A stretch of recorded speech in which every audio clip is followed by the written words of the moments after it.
Now at 6 o'clock, missiles launched into the night sky with Iran taking aim at Israel.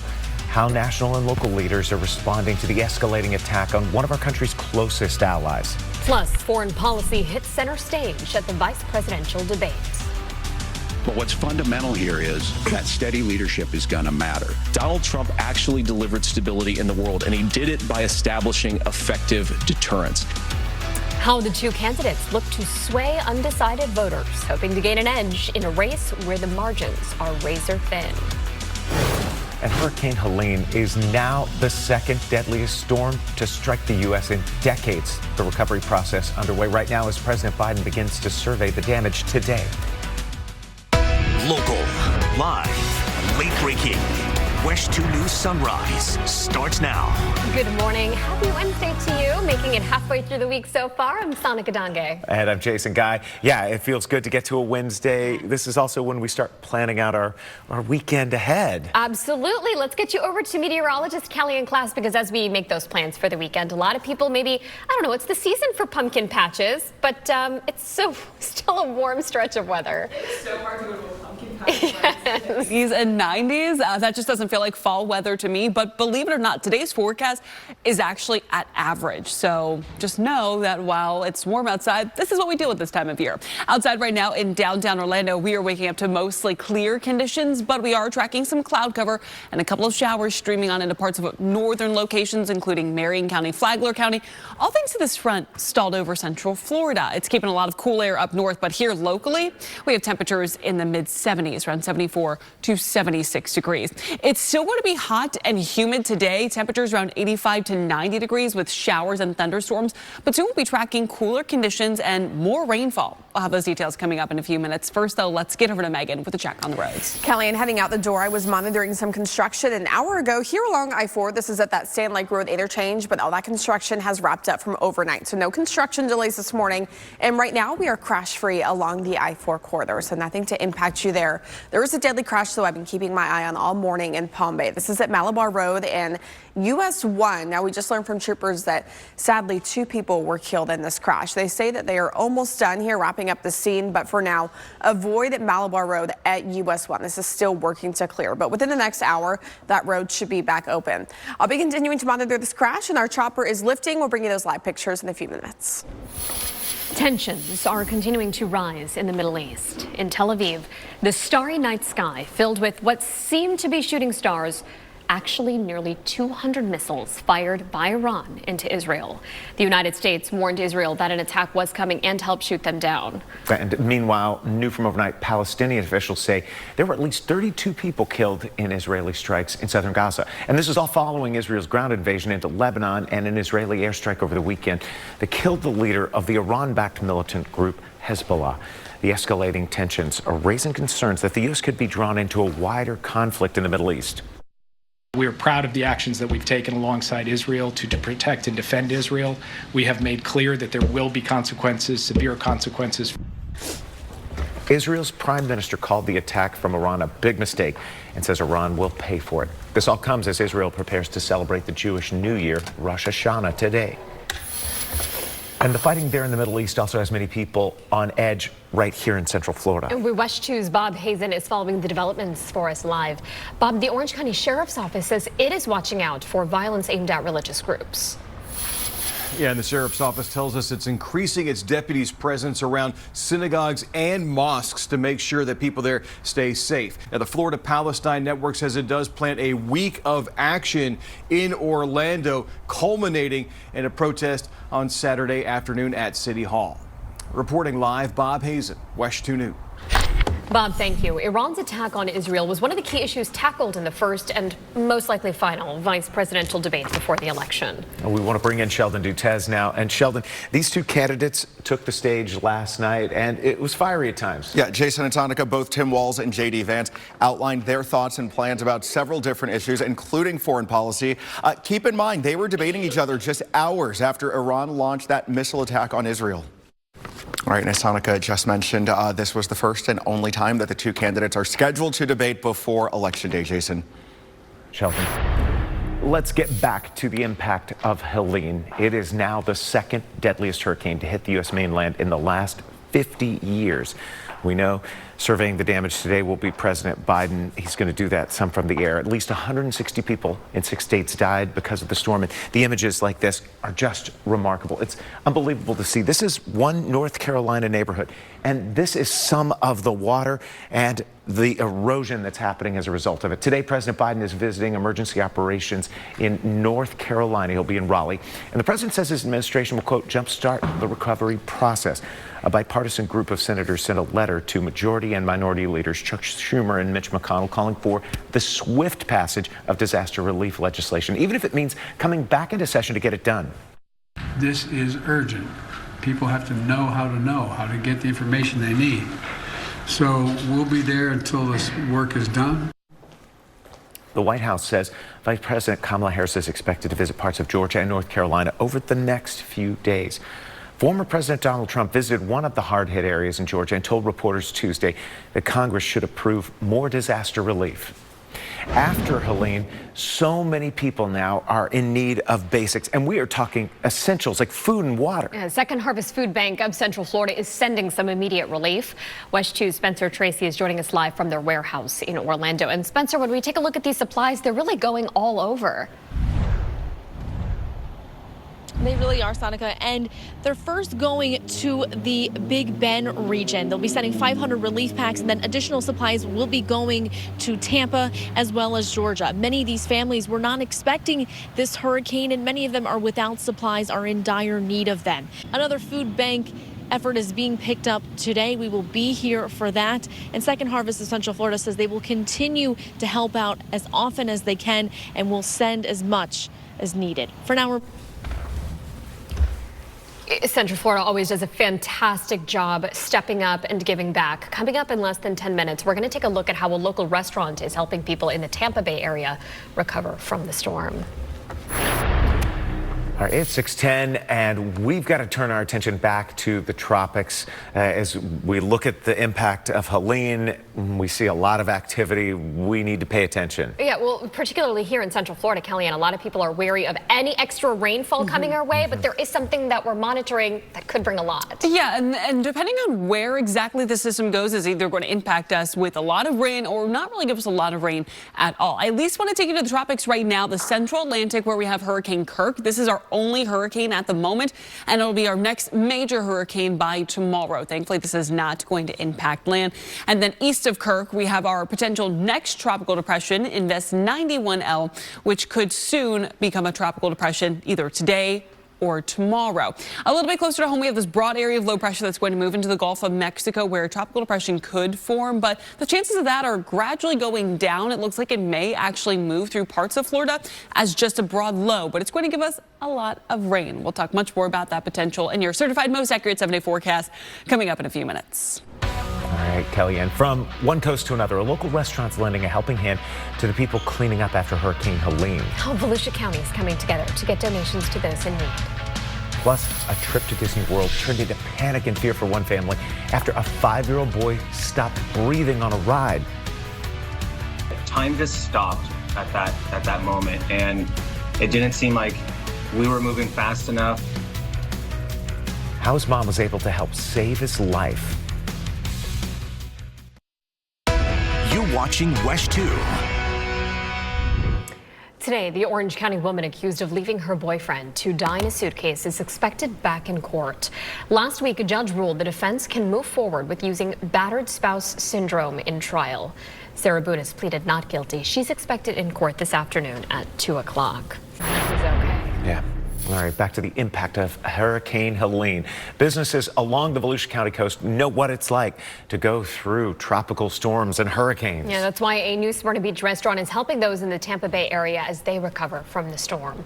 Merck's Bar and Grill has turned some of their seating essentially into a big donation bin. The manager started a drive to help victims of Helene. She just didn't know how big it would become. It's like overwhelming. Like every day we're like, I can't believe how much people care. It's a good feeling. Unless you've lived through it, like you can have compassion. We all have compassion, but until you're so humbled that a glass of water is, something, you realize we have to come together and we have to help each other as a community. Yeah, it's so true. It puts everything into perspective. Merck's will be collecting donations through Friday. They say they're in need of toiletries and cleaning supplies the most. If you can't make it out to Merck's, there are a lot of different ways that you can help people impacted by Hurricane Helene. For example, you can scan the QR code on your screen right now. We also have a page on WESH.com where you can donate directly to the American Red Cross. And we have that link for you, very easy to find on our homepage. All right, 6:18 now. We're going to bring in meteorologist Kelly Ann Class and talk about being average. It's not good when it's grades or your kids or your relationship, but it is great when it's the weather, Kelly Ann, when things are just average. Average, you know, is what we like to hear in October. I mean, a little bit of cooler air would be nice, but yeah, today we're going to be at average compared to what we had yesterday in the 90s. On Monday, some of us in the mid-90s, so it'll be a nice change. We'll though still have a lot of humidity. Outside right now, temperatures are anywhere from about 74 to 76 degrees. It's comfortable, not quite at average this morning, but we are on the warmer side. And then this afternoon, we will be at average. Let's get you a look outside right now at our Tower Cam network where temperatures are feeling good. You can't see the humidity, but what you can see is mostly dry conditions. We do have a couple of showers and thunderstorms off of our coastline of Florida. It's all thanks to this stalled front hanging out over central Florida, which will have a big impact on our forecast today. It's why we'll be at 88 degrees. Average later on this afternoon with some showers and a couple of thunderstorms developing after you pick the kids up from school. Our front stays stalled over central Florida throughout the week, keeping rain chances elevated. At the same time, there's an area of low pressure that'll move into the Bay of Campeche. From there, it may try to develop some tropical characteristics, and the National Hurricane Center thinks a tropical depression could form later on this week or this weekend, but the chances of that are gradually diminishing. A lot of our models showing this is going to remain a broad area of low pressure, but it's going to bring rainfall to Florida. Now, exactly where that center of circulation goes, still some big question marks. We have a front that's going to move down to the south this weekend, which could actually help to push this low in South Florida and Southwest Florida, where they would be dealing with most of the rainfall. And then that would mean for us just some showers and thunderstorms, but not a lot of rain. If that low lifts a little bit more towards the north directly over central Florida, we would be dealing with more rain. Now, I can tell you a lot of the models not developing this into a significant system, which is great news, but of course we're still going to watch each and every development. So expect rain chances to increase Sunday, Monday, and Tuesday, where we'll be at a 60 to 70% coverage of rain. Megan, good morning. Good morning, Kelly. And getting a check of traffic right now. I'm continuing to monitor a closure from earlier this morning, Malabar Road at US 1. This is a deadly crash. We have learned from troopers it involved two cars, and the two cars were traveling eastbound, and then the two people in the first car were both hit and killed in this crash. So they're still working to clear this morning. All those eastbound lanes are shut down, but US 1 is still accessible in this area. So heading out the door, expect some delays there along Malabar Road. This should clear, though, within the next hour or so. Our chopper is up and cruising live over I-4. No issues here this morning. All that earlier overnight construction has cleared out, and traveling close to those theme parks, no big delays. But heading into the 7 o'clock hour, of course, that's going to change. Closer to Altamont Springs, we are in the green I-4 from Altamont Springs to the Turnpike, westbound and eastbound. We're at 13 minutes. All right, Megan. The future of the Seminole Town Center is looking brighter. The deal in the works that will bring a brand new experience to the city of Sanford.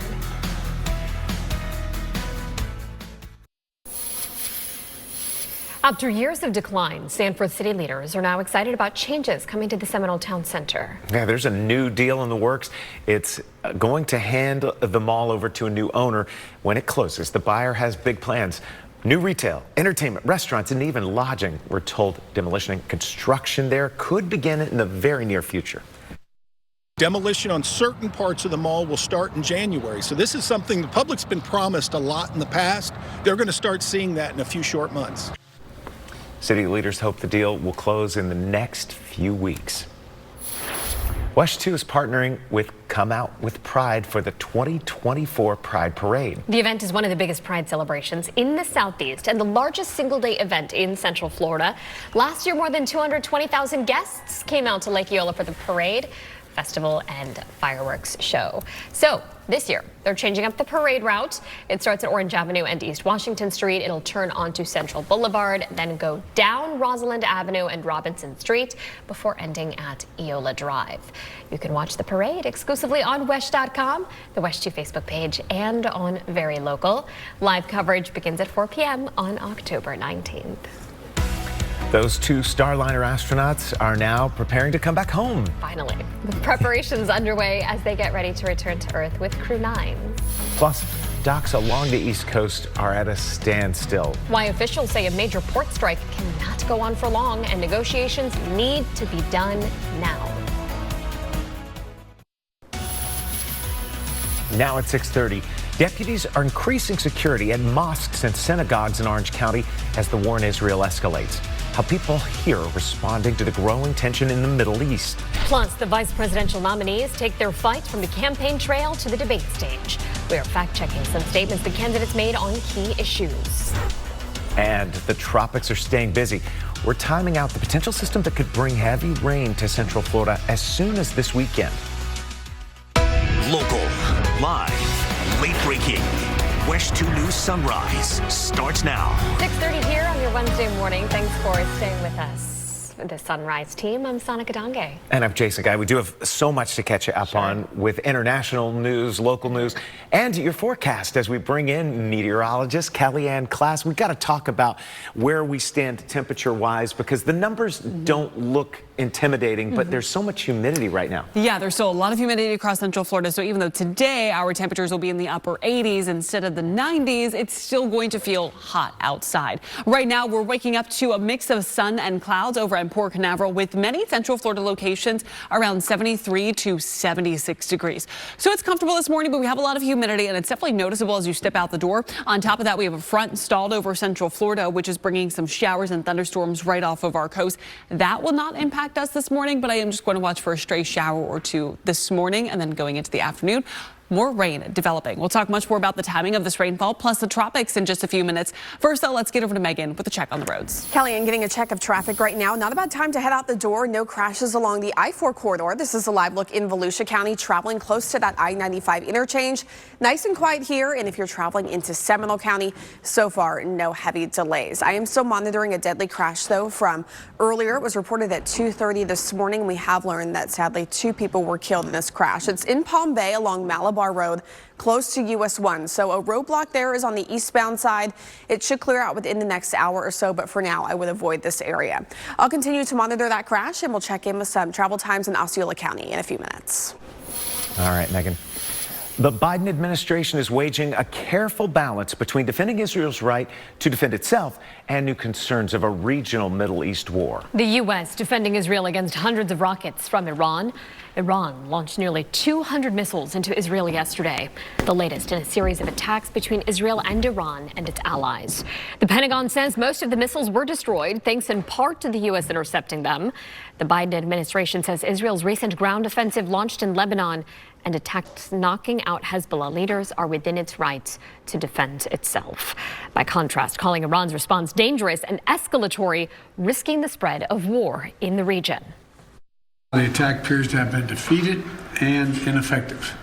And this is testament to Israeli military capability and U.S. military. It's also a testament to intensive planning between the United States and Israel to anticipate and defend against the brazen attack we expected. Make no mistake, the United States is fully supportive of Israel. President Biden says U.S. officials have been in touch with their Israeli counterparts. He has yet to speak with Prime Minister Benjamin Netanyahu, who is now threatening consequences for Iran. The violence in the Middle East also has law enforcement here in Central Florida on alert. And we want to get to WESH 2's Bob Hazen. He's following developments here in Central Florida. And Bob, we know the Orange County Sheriff's Office will be increasing patrols. That's what they've told us. They're going to be outside synagogues and mosques. Yeah, Jason, they say they have detectives and intelligence analysts monitoring this situation at all times. And that comes, as you said, after Iran launched missiles into Israel yesterday. And again, the Orange County Sheriff's Office says it's increasing its presence outside mosques and synagogues to try to keep everyone safe. Also, the Florida Palestine Network says it's planning a week of action in response to everything that's going on in the Middle East, culminating with a protest on Saturday outside Orlando City Hall. Reporting live, Bob Hazen, WESH 2 News. Effective, smart diplomacy and peace through strength is how you bring stability back to a very broken world. Donald Trump has already done it once before. Our coalition is strong, and we need the steady leadership that Kamala Harris is providing. It was a mostly cordial, policy-focused debate between vice presidential candidates J.D. Vance and Tim Walz last night. Stark contrast to what we've come to expect there at the top of the ticket. Hearst political analyst Mark Sandalo is joining us live from Washington, D.C. this morning. All right, Mark Sandalo joining us live from D.C. this morning, fact-checking a few of the claims made from last night and shedding some of his opinions about what we took away from the debate. We appreciate your time. Last night's vice presidential debate did include some key takeaways and fact-checking moments right now on our website, WESH.com. You can also find it on our free WESH 2 News mobile app. Today, Second Harvest Food Bank here of Central Florida is going to be sending immediate relief to the Big Bend region. So many people are in need of basics. We're talking food and water after that storm. WESH 2 Spencer Tracy is joining us live from their warehouse in Orlando. Spencer, these supplies will be helping hundreds of families, not just here in Florida. Yes, they'll be going beyond the Big Bend region, and they'll be going also to Tampa as well as parts of Georgia. Now, many of these families were not expecting anything, especially this hurricane. Many of them, their homes have been flooded out, and they are really in need of just some basic food and water. For now, I'm reporting live in Orlando this morning. I'm Spencer Tracy, WESH 2 News. All right, and from Hurricane Helene, we're tracking the tropics and monitoring Hurricane Kirk and some other areas of activity. Yeah, there's one in particular, Kellyanne, that could bring a lot of rainfall to our area. And I'll tell you, a lot of the models are not developing this into anything significant, which is great news. We'll talk about that one in a second. Let's at least get you to Kirk. It's our only hurricane in the tropics right now, and it's going to be our next major hurricane as early as tomorrow. But good news is it's going to stay in the central Atlantic with no impact to land. East of Kirk, we could have our next tropical depression as early as today, if not tomorrow, and that's Invest 91L. Also not going to have an impact to land. And then a little bit closer to home, we have this broad area of low pressure that's going to develop into the Caribbean parts of the Bay of Campeche and then eventually into the Gulf of Mexico, where conditions could become favorable for the development, but right now not looking like it's going to significantly develop. But it will bring rainfall to the state. One front, though, could change that. We'll tell you why coming up in a few minutes. All right, Kellyanne, thank you. A massive strike has docks at a virtual standstill along the east and Gulf coasts. What this could mean for goods being shipped into the country. Plus, a major piece of land that was supposed to be used for agricultural and conservation purposes could soon be rezoned for something else. The vote happening tomorrow in Osceola County. You're watching WESH 2. Well, right now, docks along the U.S. East and Gulf Coast are at a virtual standstill as nearly 50,000 members of the International Longshoremen's Association go on strike. And President Biden's calling on both sides here to return to the negotiating table and make a deal. The United States Maritime Alliance, which represents the major shipping lines, terminal operators, and port authorities, is offering wage hikes, but claims the union isn't negotiating in good faith. Business experts say the strike could stop the flow of goods into the country if it lingers. You're probably going to pay more for it, and it's going to take longer for you to get it. When it comes to brokering a potential deal, labor experts say the White House could invoke the Taft-Hartley Act, which would force the longshore workers to get back on the job. And the strike is not impacting operations here in Central Florida at Port Canaveral. The Port Authority tells us the ILA union at Port Canaveral works with cruises instead of cargo or container ships. NASA astronauts Butch Wilmore and Sunny Williams are officially ready to fly home with Crew 9. The pair of Starliner astronauts tried on their SpaceX intravehicular activity spacesuits yesterday, and they completed pressurized suit leak checks. They also conducted seat fit checks inside the Dragon spacecraft, completing the work required to return on the spacecraft in February. Crew 8 is scheduled to return to Earth in about a week, depending on weather conditions in the splashdown zones off the coast of Florida. All right, we're in that month where we are going to start to see some Florida fall temperatures creep in. But to this point, Kellyanne, it's been extremely warm. Yeah. Average sounds nice. Average does sound nice until you look at the temperatures and you're like, oh, the average is only 88 degrees. Sure. And it's really humid and it's going to feel like the mid-90s today. Florida. You're like, oh, okay, yeah. It's definitely not what it feels like for October. So yeah, just know that it's still going to be warm despite at average. Today, 88 degrees is our average high. Sanford will be at 87. Your average is 88 degrees. For the most part, though, we're pretty comfortable this morning. Temperatures anywhere from about 73 to 75 degrees with a couple of pockets of 76 and 77. It's 76 right now in Sanford, 77 degrees in Titusville. Now we are waking up to a little bit more cloud cover this morning. Here's a look outside in Lake County. We still see some peaks of sunshine, but it's not our typical bright sunny start to our workday. And it's all thanks to this front centered over Central Florida, which is helping to bring in some showers and thunderstorms right off of our East Coast. And it will also help to bring in that average air today and a few more showers and thunderstorms this afternoon. So when you pick the kids up from school, we may have a couple of showers, a rumble of thunder possible, but it'll really be after you pick the kids up that we'll have more thunderstorm activity. And today's coverage not as high as yesterday, but still on the elevated side, around 50% between 3 and 5 o'clock this evening. Then tomorrow, rain chances stay elevated, all thanks to our front still hanging out over Central Florida. At the same time, we'll have this area of low pressure moving into the Gulf of Mexico, which is something that we're going to be watching for some tropical development. But the tropical development, significant development, is not looking likely at this point. It looks like it may actually remain a broad area of low pressure, but the National Hurricane Center thinks this could form into a tropical depression later on this week, but only giving it a 40% chance of development. Now this weekend, we'll have a front move into Central Florida. That, coupled with this low, it'll increase our rain chances, but if this front is strong enough, it may actually push the center of the low in Southwest Florida and South Florida, which would mean lower rain chances for us, but still at the moment, we're looking like a decent amount of rainfall, especially for Orlando and south, around 3 to 6 inches of precipitation. The farther north you are, the lower your rain accumulations will get, right around 2 to 4 inches of rainfall. So something to monitor. Again, right now, not looking likely that we'll see significant development of the system, but we'll continue to track each and every development over the next few days. Your first morning 7-day forecast shows rain increasing to 60 to 70% Sunday through Tuesday of next week. Megan. Kelly, I'm getting a check of traffic right now. I'm continuing to monitor this deadly crash. It was reported at 2:30 this morning. We have learned that sadly 2 people were killed in this crash and it involved 2 cars. This is along Malabar Road in Palm Bay. Still working to clear on that eastbound side, pretty close to Highway 1. So Highway 1 is accessible, but part of Malabar Road is still closed this morning. So you can see those delays now starting to build now that we're getting closer to that 7 o'clock hour. That is the only major traffic issue for your Wednesday morning drive. I-4 still nice and quiet. This is a live look. Our chopper cruising in Seminole County, just passing Lake Mary Boulevard, heading towards the St. Johns River Bridge. You can see the backup starting to build westbound, heading towards Maitland and Altamonte Springs. But so far this morning, no big traffic slowdowns. In Osceola County, you can see the delays. I-4 eastbound from US 27 to the beach line, sitting there right now at about 30 minutes. Time now is 6:51. Your top stories are straight ahead. Catch a new episode of The Chosen at 8/7 Central on the CW. We are Estrella TV Orlando. Get ready!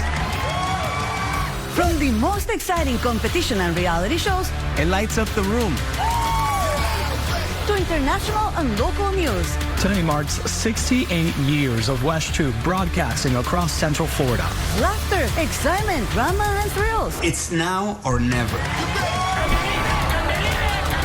Get it all on Estrella TV Orlando, channel 18.3, Spectrum 464. Get ready! We're back now at 6:54. And our Sunrise team's getting you a final check of this morning's top news, weather, and traffic. I'm Bob Hayes, and the Orange County Sheriff's Office says it's increasing patrols outside mosques and synagogues because of the escalating war in the Middle East. That comes after Iran launched missiles into Israel after Israel took out the leader of Hezbollah in Lebanon. The Sheriff's Office here says its intelligence analysts are monitoring the situation around the clock. Well, the vice presidential nominees squared off in their first and only debate last night. Governor Tim Walz and Republican Senator J.D. Vance were civil with each other throughout that debate. They frequently referenced their common ground, but they also sparred over their policy disagreements, including spiraling conflict in the Middle East, immigration, abortion, and the economy, as well as the 2020 election. The state will seek the death penalty against the woman accused of luring Lake County deputies into a deadly ambush. Julie Sulpizio is charged with first-degree murder in the killing of Master Deputy Bradley Link. Sulpizio has pleaded not guilty. The Orange County woman accused of leaving her boyfriend to die in a suitcase is expected back in court today. Last week, a judge ruled the defense can move forward with using battered spouse syndrome in trial. Sarah Boone has pleaded not guilty. Seminole County has approved the permit required to remove cement poured into a private stormwater system near Longwood. Shadow Bay Boulevard has had flooding issues for months, which residents took one of their neighbors to court over, blaming the concrete plug she installed. Diane. And getting one final look at our forecast today, we have a few isolated showers this morning going into the afternoon hours. Scattered rain with a couple of thunderstorms, up to a 50% coverage, and our high temperatures top out in the upper 80s. More rain tomorrow through the weekend, then increasing rain Sunday, Monday, and Tuesday. Megan. Kellyanne getting a final check of traffic this morning. A crash just cleared here along I-4. It's eastbound at State Road 429 near Celebration. No further delays. It was just blocking off the shoulder. Closer to Maitland, traffic is starting to pick up here. This is a live look from our tower camera at WESH. No crashes close to here, but still monitoring a partial closure along Malabar Road in Palm Bay. Thanks for spending part of your morning with the Sunrise team. Here's what's ahead on WESH 2 at 7 o'clock. Coming up on today, an unexpected trend in dating. Young people are ditching the apps and they're hitting the road in search of love. Jenna will explain, and she'll also share some romantic success stories. We'll have that and a lot more a little later right here on Today. All right, we're wrapping up our 6 a.m. hour, but we have 3 more ahead on CW18. Yep, Sheldon Dutez is going to be picking up the baton here. Yes, many organizations we know are helping out so many people and businesses that were impacted by Hurricane Helene. Yeah. That includes the Tampa Aquarium. A lot of their facility got damaged, and they're making a plea for help. Also, the Orlando Magic, they're going to be back on the court next week. What they're focusing on ahead of the upcoming season, and we will have some previews of the changes that are coming to Seminole Town Center. Yeah, really getting a big revamp there. It's all ahead for you when you join Sonica and Sheldon now on CW18.